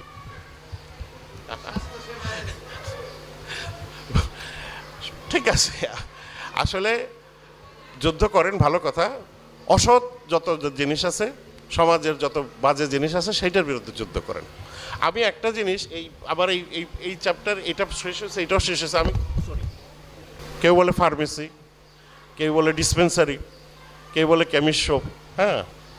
তো আমি বলি যে ওষুধের দোকান তখনই ফার্মেসি হবে যখন সেই দোকান একজন লাইসেন্স থাকবে এবং একটা ফার্মাসিস্ট থাকবে, তাইলেই সে ফার্মেসি হবে, আদারওয়াইজ ওষুধের দোকান হবে। সেটা দোকান কাকে বলি? আলু পটল যেখানে বিক্রি করে সেটাও দোকান, চাইল্ড ডাইল রসুন পেঁয়াজ যেখানে বিক্রি হয় সেটাও দোকান।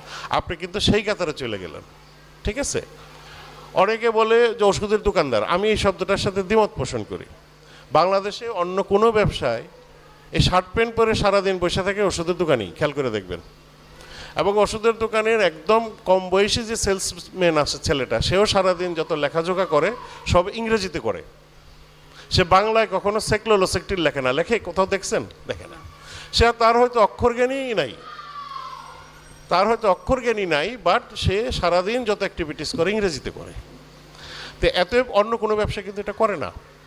অতএব এটা একেবারেই শিক্ষিত লোকের ব্যবসা, ভদ্রলোকের ব্যবসা। এইটার মর্যাদা রক্ষা করার দায়িত্ব আপনাদের, ঠিক আছে। এইটার মর্যাদা রক্ষা করার দায়িত্ব। আর আমাদের যাতায়াত ওই যে বললাম 3 জায়গায়, এর বাইরে আমরা কোথাও যাই না। ওষুধ যিনি বিক্রি করেন, ওষুধ যিনি তৈরি করেন, বিক্রয়ের উদ্দেশ্যে রাখেন।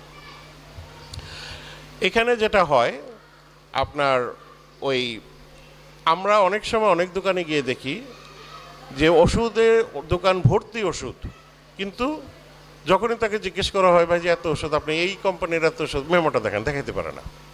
আপনারা যেখান থেকে ওষুধ কিনেন একটা জিনিস মনে রাখতে হবে, আপনারা জানেন আপনাদের এই কিছু ফ্লাইং ব্যবসা করে কিছু লোকজন আসে দোকানে, তাদের কাছ থেকে কখনো কোনো ওষুধপত্র কিনবেন না ভাই, এইটা ধৈর্য নিতে হবে, এইগুলো জেনুইন ওষুধ না। আর যেখান থেকে ওষুধ কেনেন, মিটফোর্ড থেকে কিনেন, আর যেখান থেকে কিনেন সবচেয়ে উত্তম কাজ হচ্ছে কোম্পানির সাথে সরাসরি ব্যবসা করা, এবং তার ক্যাশ মেমো ইনভয়েসগুলো সবসময় সংরক্ষণ করবেন, একটা ফাইল বানিয়ে রাখবেন।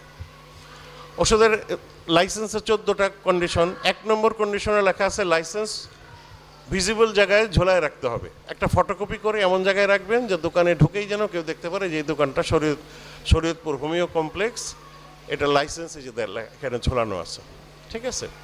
অতএব এই কাজগুলো আপনারা করবেন। দোকান যতটুকু পরিষ্কার রাখার কথা সেটা করবেন।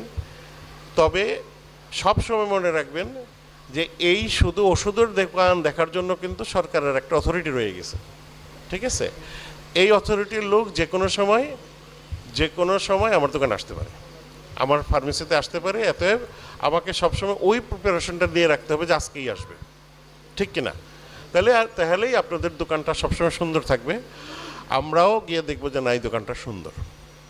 আরেকটা জিনিস হয়, ওই যে মেয়াদ উত্তীর্ণ ওষুধ ফেরত নেয় না, সেটা আমি আগেই বলছি, আপনারা ক্যাশ মেমোগুলো রাখবেন, ফিজিশিয়ান স্যাম্পল রাখবেন না। আর ওই যে আবার একই কথা ঘুরে ফিরে ওই 14টা কন্ডিশন মানার চেষ্টা করবেন, তাহলে দেখবেন যে এই যে মৌলভী সাহেব যেরকম দেখায় ওনার সফেদ মানে চেহারা, সুন্দর চেহারা, হ্যাঁ, এতএব দোকানটাও যেন সেরকম সুন্দর থাকে। আমি আপনাদেরকে ফ্লোর ওপেন করলাম, আপনাদের যদি কোনো প্রশ্ন থাকে প্লিজ আমাকে করতে পারেন, নির্দ্বিধায় করতে পারেন, নির্দ্বিধায় করতে পারেন ভাই, কোনো অসুবিধা নেই, প্লিজ। হ্যাঁ বলেন। আপনি অতিরিক্ত টাকায় ক্রয় করবেন না, সোজা আইনের ভাষা। ঠিক আছে, আমার কথা শুনতে আপনার খারাপ লাগবে, কিন্তু এরপরে বলবো আপনি অতিরিক্ত টাকায় কিনবেন না, অতিরিক্ত টাকায় বেচবেন না, যদি ঝামেলা মুক্ত থাকতে চান। যদি অতিরিক্ত টাকায় কিনে অতিরিক্ত টাকায় বিক্রি করেন তাহলে আপনার রিস্কে থাকবেন আপনি। একদম সোজা কথা ভাই, একটা আইটেম না বেচলে আপনার কোনো ক্ষতি হবে না। বাংলাদেশে 45,000 ব্র্যান্ড আছে, 45,000, তার মধ্যে কয়টা আছে আপনার দোকানে? একটা না থাকলে কিচ্ছু কোনো কিছু যায় আসে না। একদম ভাই, আপনি আমার কথায় মাইন্ড করবেন না, আমার কথার উত্তর হয়তো রূঢ় হয়েছে, কিন্তু এইটাই হচ্ছে উত্তর। আপনি বেশি টাকা দিয়ে কিনবেন না, বেশি টাকায় বেচবেন না, এইটা একদম আইনের পড়া ভাষা। 60কে যখন 70 করছে, এই আপনার প্রশ্নের উত্তর আপনার কাছেই রয়েছে। 60কে যখন 60 ml যখন 70 ml করেছে, তখন এটার নতুন ফর্ম হয়ে গেল, প্যাক সাইজ হয়ে গেল। নতুন প্যাক সাইজের জন্য তারা নতুন প্রাইস নিছে। না না, ওইভাবে ওই অঙ্কে আপনি যেতে পারবেন না।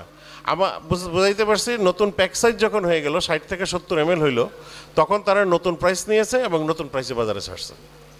এটা যৌক্তিক। সরকারি প্রতিষ্ঠান, সে ব্যাপারে তাদের অ্যাক্টিভিটিস আমি কোনো কথা বলতে রাজি না। তবে তাদের আইনটা যদি আপনি দেখেন, সেখানে 32 ধারায় উল্লেখ আছে যে ভোক্তা অধিকারী কর্মকর্তাবৃন্দ যে কোনো ফার্মেসিতে যেতে পারবে এবং মেয়াদ উত্তীর্ণ ওষুধ তারা দেখতে পারবে। এটা সরকার তাকে আইন করে ভাই ক্ষমতা দিছে। এটা আপনার কথায় এটা হবে না, বুঝাইতে পারছি? একদম আপনি ওয়েবসাইটে গিয়ে ওদের দেখেন, বা ভোক্তার আইন যে কোনো জায়গায় দেখতে পারেন, 32 ধারায় স্পষ্ট উল্লেখ আছে। ঠিক আছে, সরকার অন্য একটা ডিপার্টমেন্টকে আইন করে দিলে তো সেখানে কিছু বলার থাকে না, বুঝতে পারছেন? Thank you. হ্যাঁ বলেন।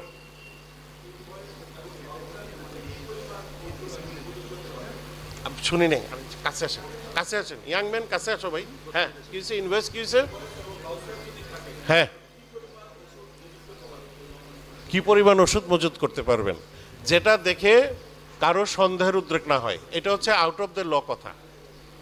ঠিক আছে, কিছু কিছু জিনিস আছে দেখলেই মানুষের মনে প্রশ্নবোধক চিহ্নের অবতারণা করে, যে একটা দোকান অর্ধেক শুধু একই ওষুধ রাখছে দোকানের মধ্যে, ঠিক কিনা?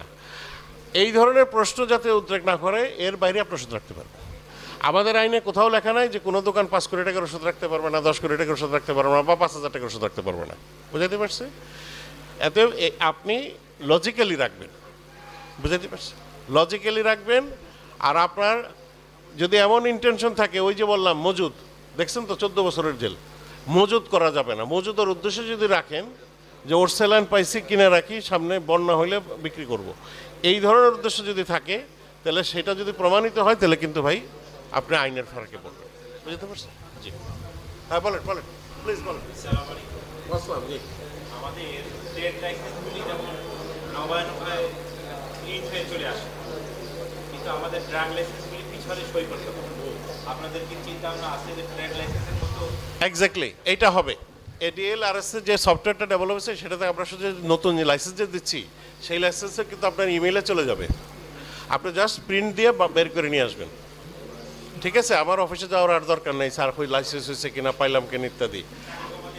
না, প্রসেস আছে একটা সিস্টেমের মধ্যে গিয়ে একটা স্টেজে যখন লাইসেন্সটা হয়ে যাবে, আপনার ইমেইলে চলে যাবে। এই জন্য বলি যার পার্সোনাল ইমেইল ইউজ করবেন, কারণ অনেকে অনেক সময় দোকান থেকে এই অ্যাপ্লিকেশন জমা দেয়, ফোন ফ্যাক্সের দোকান থেকে, ওই লোকের ইমেল অ্যাড্রেস ইউজ করে। তো যখন আমরা তার সাথে কোনো করেসপন্ডিং করি ভায়া ইমেইল, এটা দোকানে চলে যায়। সেই দোকানদার তো আপনাকে চিনে না, আপনি তাকে 80 টাকা বা 100 টাকাতে ফর্মটা ফিল আপ করে চলে গেছেন। অতএব আপনি জানতেই পারলেন না যে এটা আপনার অ্যাপ্লিকেশনটা রিসেন্ট হয়েছে কিনা, কোনো কাগজপত্র শর্টফল হয়েছে কিনা। এই জন্য আমরা বলি যে আপনার পার্সোনাল ইমেল হইলে সেই ইমেলে যাবে, বুঝতে পারছেন? একসময় তাই হবে। ওখানে টাকা দিলে আপনার লাইসেন্সটা আর একটা কপি বেরিয়ে আসবে নতুন, সেখানে ওই ম্যাটটা উল্লেখ থাকবে। জি থ্যাংক ইউ। আর কেউ? হ্যাঁ বলেন। ওই যে পিছনে কোম্পানি বোনাস দেয় কি? এক ট্রাকের ওষুধ নেওয়ার জন্য তো বলে না, তাই না? বা ছোট ছোট যে কাভার্ড ভ্যান থেকে পুরো কাভার্ড ভ্যান ভরা ওষুধ তো আর আপনাকে বোনাস দেয় না। আমি আবারও বলি ভাই, কিছু কিছু জিনিস চিন্তা করতে হবে 6 সেন্স দ্বারা, ঠিক আছে? আপনার 6 সেন্স দ্বারা চিন্তা করবেন যে আমি কতটুকু রাখবো। এখন বোনাসের লোভে পরে আপনি রাখলেন, এরপরে মেয়াদ উত্তীর্ণ হয়ে গেলে তখন কি করবেন? তখন তো কোম্পানি ফেরত নিতে যাবে না, যে বোনাসের মাল ফেরত দেয় না। যে সমস্ত বড় বড় দোকানে দেখবেন মূল্য হ্রাসের জিনিস ফেরত নেয় না, লিখেই রাখে যে 60% রিডাকশন, কিন্তু এটা ফেরত নেওয়া যাবে না। তাতে আপনি লজিক্যালি চিন্তা করবেন যে কতটুকু রাখবো। ঋণও করতে টিন সার্টিফিকেট লাগবে। আপনি একজন ব্যবসায়ী, আপনি অবশ্যই করদাতা হইতে হবে, আপনাকে রিটার্ন দিতে হবে মিনিমাম কত, 3,000 টাকা না? জিরো রিটার্ন দেখাবেন, কিন্তু আপনার ওই টিনের সার্টিফিকেটটা থাকতে হবে, ঠিক আছে? আপনি তো বাংলাদেশের নাগরিক, আপনার এনআইডি আছে, আপনি ব্যবসা করেন, আপনাকে রিটার্ন দিতেই হবে, ঠিক আছে? কিসের জিরো রিটার্নের সিস্টেম নিয়ে আগে অনেক সময় অনেক কিছু হইতো, এখন এই জন্য মনে সিস্টেমটা বাতিল করছে। জিরো রিটার্ন বলে কিছু নয়, 3,000 টাকা মনে হয় মিনিমাম। আরে 1 বছরে 3,000 টাকা দেন না সরকার রে ভাই, অসুবিধা কি? নতুন এইটা একেবারেই অবান্তর প্রশ্ন ভাই, আপনি মুরব্বী মানুষ, এই জাতীয় প্রশ্ন করবেন না। কোনো আপনার সরকারি হচ্ছে পৌরসভার মধ্যে 2,500 আর পৌরসভার বাইরে 1,800, আর এইটার 15% ভ্যাট। সমিতির মাধ্যমে করেন, যেভাবে করেন, ওই এডিএল এর সফটওয়্যারে ঢুকে অ্যাপ্লিকেশন করতে হবে। কোনো হার্ড কপি এখন আর কেউ জমা নিবে না, বুঝাইতে পারছি? আপনার কি পেপারস লাগে জেনে যান, জেনে সেই পেপারসগুলো জোগাড় করে অনলাইনে প্রেয়ার সাবমিট করেন। এখন আপনি যদি বলেন যে স্যার আমি মেট্রিক পাস করি না, আমি ডিগ্রি পাস সার্টিফিকেট দেন, তাহলে আপনাকে কেমনে দেওয়া যাবে বলেন? এখন আপনাকে শোনেন, ওষুধ ব্যবসা করবেন, ওষুধের ড্রাগ লাইসেন্সের মালিক হবেন, আপনার যে প্রসিডিওর আছে, এই প্রসিডিওর তো আমি সেট করি নেই, আমিও সেট করি নেই, বিসিডিএসও সেট করে নাই। তো এই প্রসিডিওরের মধ্যে এই পেপারসগুলো নিয়েই আপনাকে আগাইতে হবে। আমার নাই স্যার আমি কি করব, এই কথা আসলে বলবেন না প্লিজ। এইটা এখন হবে, মাঝখানে বন্ধ ছিল ভাই 2 বছর, ওদের কি সমস্যা ছিল, মামলা টামলা কি আছে, এখন এটা হয়ে গেছে, এখন হবে। প্রধান অতিথি সাহেবকে, কামরাঙ্গীরচর উপশাখা বিসিডিএস এর সদস্যবৃন্দ এবং কমিটিবৃন্দ, আমি একটু নাম প্রকাশ করছি, একটু মঞ্চের পিছনে সামনে আসেন, আমাদের পিছনে এসে একটু দাঁড়াবেন, আমি নাম বলবো। মোহাম্মদ শাহিন রেজা পাঠান, সভাপতি।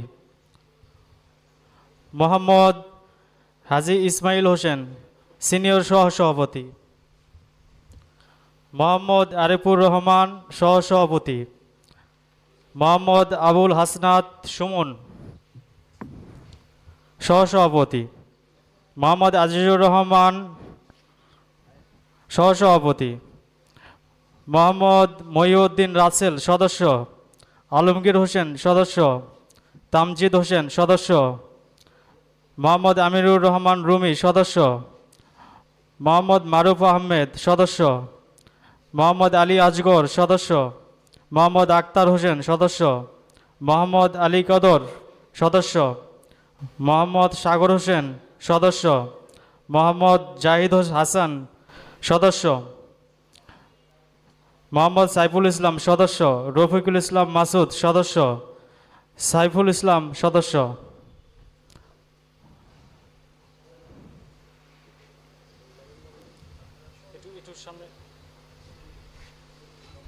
যদি আপনারা মনে করেন যে এটা খুব একটু প্রসেসিং করতে আপনাদের সমস্যা হচ্ছে, তাইলে আপনারা আমাদের সমিতির মাধ্যমে যোগাযোগ করবেন।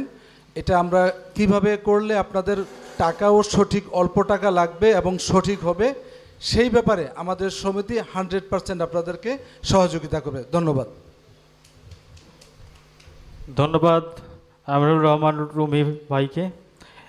এই পর্যায়ে আমাদের প্রধান অতিথি সাহেবকে ক্রেস্ট প্রদান করবেন আমাদের বিসিডিএস কামরাঙ্গীরচর উপশাখার সভাপতি মোহাম্মদ শাহিন রেজা পাঠান। প্রধান অতিথি সাহেবকে ক্রেস্ট প্রদান করবেন।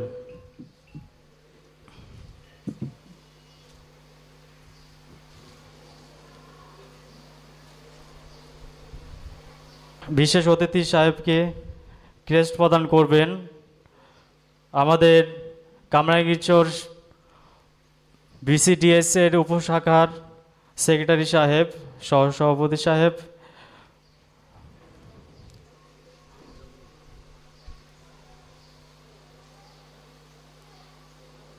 আসলে আমরা অনেকক্ষণ যাবৎ আপনারা অতি ধৈর্য সহকারে আমাদের প্রধান অতিথির বক্তব্য শোনার জন্য আপনারা বসেছিলেন, ওনাদের বক্তব্য শুনলেন আর আমাদের বিসিডিএসের বিভিন্ন কার্যক্রম সম্বন্ধে জানলেন। আর আমাদের বিসিডিএসটা এখানে কামরাঙ্গীরচর দীর্ঘদিন যাবৎ আমরা এটা আশা করেছিলাম যে বিসিডিএসটা হবে, সেই বিসিডিএসটা আমরা পিছনে করতে পারি নাই বিভিন্ন কিছু কারণবশত। সেটা আমরা আনুষ্ঠানিকভাবে আমরা এই প্রোগ্রামে না, আমরা অন্য মিটিং ডেকে আমরা সেটা বলবো কেন করতে পারি নাই।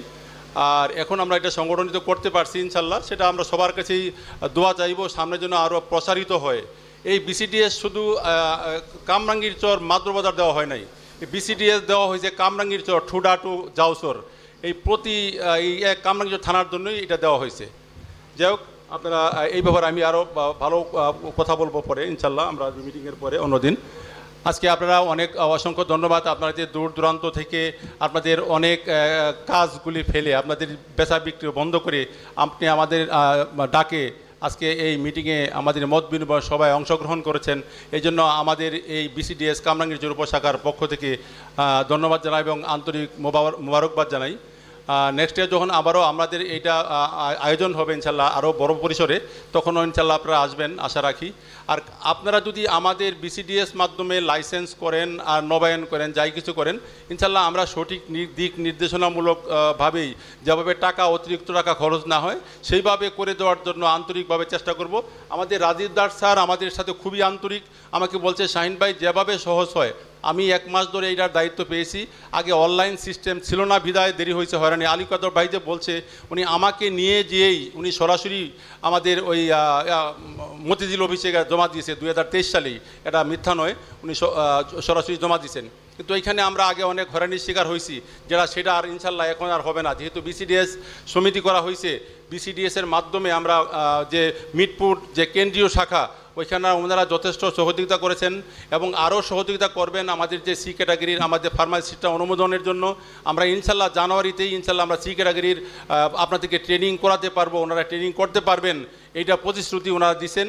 এই ব্যাপারে আপনারা যারা এখানে লাইসেন্স নাই বা যাদের লাইসেন্স আছে তারা আমাদের সমিতির সদস্য হয়ে যান।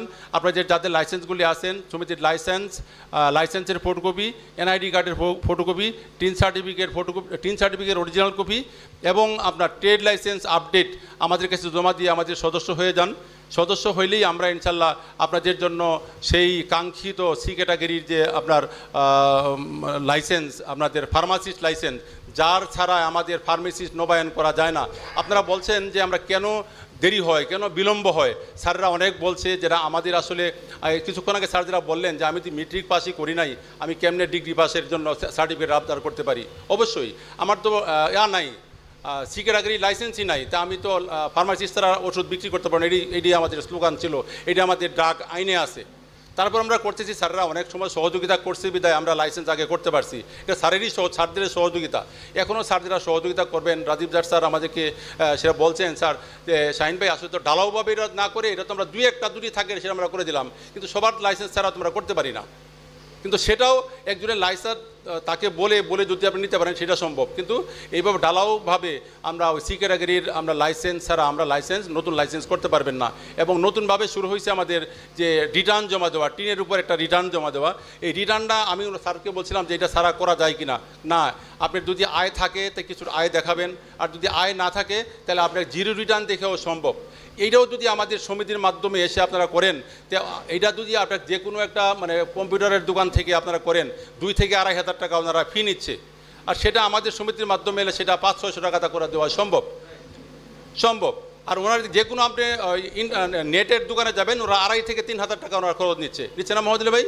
আর আমরা যদি আমাদের মাধ্যমে আসেন, একখানে যদি করতে যান, আমরা 7টা লাইসেন্স যদি স্যারের কাছে নিয়ে যাই, তখন স্যার আমাদেরকে সহজভাবেই করে দিবে।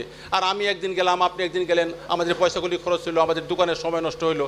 এভাবে করলে ভালো হয় যদি আপনার সমিতির মাধ্যমে আসেন। আমরা সমিতির মাধ্যমে করতে হবে, এটা বাধ্যতামূলক নয়।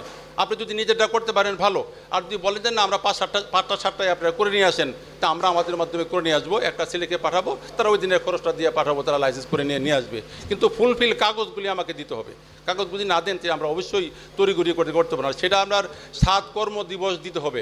লাইসেন্স নবায়নের জন্য 7টা কর্মদিবস আপনাকে দিতে হবে, আর নতুন লাইসেন্সের জন্য 90 কর্মদিবস আপনাকে দিতে হবে। যদি আপনার কোনো ল্যাকিংস না থাকে, যদি কোনো আপনার গ্যাপ না থাকে, আর যদি কোনো গ্যাপ থাকে বারবারই আপনাকে জানানো হবে এটা আপনার গ্যাপ আছে। এই যে আমরা একটা কমপ্লেন স্যারদের বিরুদ্ধে করছি যে আমাদের লাইসেন্স 2 বছর 3 বছর কেন হচ্ছে, যে নিশ্চয়ই এটা ল্যাকিংস আছে। আগে এটা সহযোগী করতে পারছি কেন, যে এটা ম্যানুয়াল পদ্ধতি ছিল, আর এখন যখন ইন্টারনেটের মাধ্যমে চলে গেছে তখন আর ওই ল্যাকিংসটা স্যারেরা পূরণ করতে পারে না। এটা আপনি একটু বোঝার চেষ্টা করবেন। আর স্যারদের উপরে সব দিতে আমরা চাপাই দিই, এটা হবে না। স্যারেরা অনেক দায়বদ্ধতার মধ্যে আছে, ইচ্ছা করলেই স্যারেরা একটু করবে, এটা অবশ্যই পারে না। আমরা যদি আমাদের জায়গায় কিছু করা সম্ভব না হয়, যে স্যারদেরও এরকম একটা দায়বদ্ধতা অবশ্যই আছে।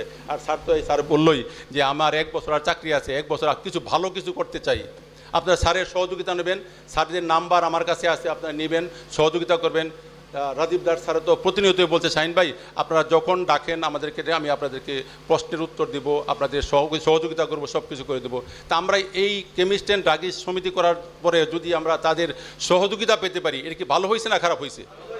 ডেফিনেটলি ভালো হয়েছে। তা আমরা চাই আপনারা আমাদের কাছে আসেন, আমরাও আপনাদের কাছে যাবো। আমি শাহিন ভাইরে আপনারা যখন যেভাবে যাইতে বলবেন সবার কাছেই যাব। আপনারা আমার সবাই চেনেন, সবাই জানেন আমি কী ধরনের মানুষ। আর কোনো অবজেকশান বা ভালো জিনিস যাই কিছু বলেন আমাকে বলবেন, আমি আপনাদেরটা নিজ দায়িত্বে গিয়ে আমার নিজের খরচে গিয়ে আপনাদের করে দেবো, এতে কোনো সন্দেহ নাই। আপনারা আসবেন।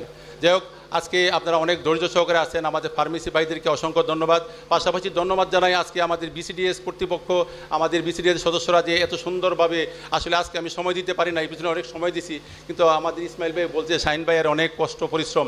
একটা সংগঠন করতে হইলে, সংগঠন যদি সংগঠিত করতে হয় অনেক পরিশ্রম করতে হয়, অনেক মেধা অর্জন করতে হয়, অনেক সময় দিতে হয়, স্যারদের কাছে দ্রুত সমন্বয় করতে হয়, এটার জন্য সময় দিতে হয়। এই পরিশ্রমকে আমি পরিশ্রম করি না, মনে করি না।